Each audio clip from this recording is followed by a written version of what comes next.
Hi, I'm back again. This one is about how to spot an opportunity. The way that we used to tell people about opportunities was they just came to you. They came to you while you're sitting on the toilet or while you're taking a shower, and we really didn't give people much advice or guidance on how to spot an opportunity. It was some magical thing that just kind of sort of appeared, and some people had it and some people didn't. Ooh, and entrepreneurs were people that could spot opportunities, and it was some magical thing that like entrepreneurs could do this thing and the rest of humanity couldn't do this thing. And we now know that that's just complete BS. That's not true. If you read that in any textbook, it's probably a very old book or by somebody who hasn't read any books recently. Most opportunities are created. Yes, it is true, some opportunities are discovered, but most opportunities are created. And there's a process by which you go through to spot these opportunities, and there's nothing mystical about it. So the first thing to know about how to spot an opportunity is it's hard. It takes hard work. And most of the time, this thing says, like, you've got to create these opportunities yourself. Then they don't just happen while you're sitting on the toilet and like, oh, what's my opportunity going to be? And whatever that first idea usually is, it's probably a bad opportunity or a bad idea anyway. So even if you've got a great idea or you think it's a great idea, don't get too attached to your idea. Be humble about your idea and be open to change. So when you're creating these opportunities, the first thing to do is you've got to be proactive. Again, it doesn't happen while you're sitting at home or looking at the computer. It happens while you're out talking to people. It happens while you're out and engaged in the world. For the average age of the successful startup entrepreneur is 42. I'll say that again, the average age of the successful entrepreneur is 42. And that's because most people they get their degrees, then they go get a job, maybe a second job, maybe a third job, and they become experts at that field. And then while they're gaining that expertise in this domain, they see what the problems are and they go, I'm working for Volkswagen, but boy, they're bad at this and they're bad at this and they're bad at this and they're bad at this. These become the opportunities that you can then exploit. And again, they don't come from some mystical place. They come from your own personal connections. They come from your own personal domain expertise.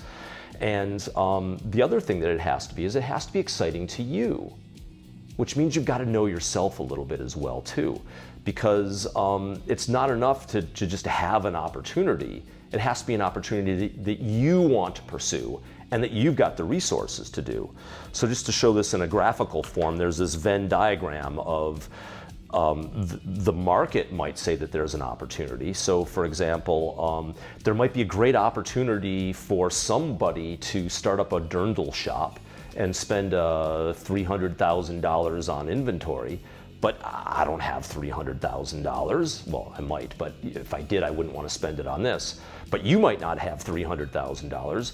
And it's just a bad opportunity for me. I'm just not interested enough in dirndls to spend my life working on this women's dresses. Like, I just don't care enough about it. So the market context might be an opportunity in that space. But if it's not in harmony with you, then it's not an opportunity for you. And my students come up with a lot of these things. I've got this opportunity for a new app. That's great. Do you know how to program an app? No? Maybe it's not a good opportunity for you. Or you want to start up a hair cutting salon. But if you don't know how to cut hair, it's probably not a good opportunity for you. Or you want to build a new piece of real estate, but you need €1 million, and you don't have €1 million. Well, again, it might be a good opportunity for somebody, like the blue circle here, the market context is that might be a viable opportunity for somebody, but it's just not in harmony with you and your situation. So the big lesson here is you've got this precious time in your life here at Hochschule für angewandte Wissenschaft in München to be able to do what's of interest to you. And you don't have to do what's of interest to me or Klaus or Herbert or any of the other professors.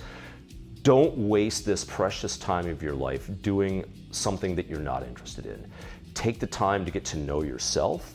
Take the time to get to know your own interests. take the time to understand what drives you, and then spend your time doing those kinds of things. Life is short. Don't waste your time in a program that you're not enjoying. And if you're passionate about what you're doing, first of all, it's not work.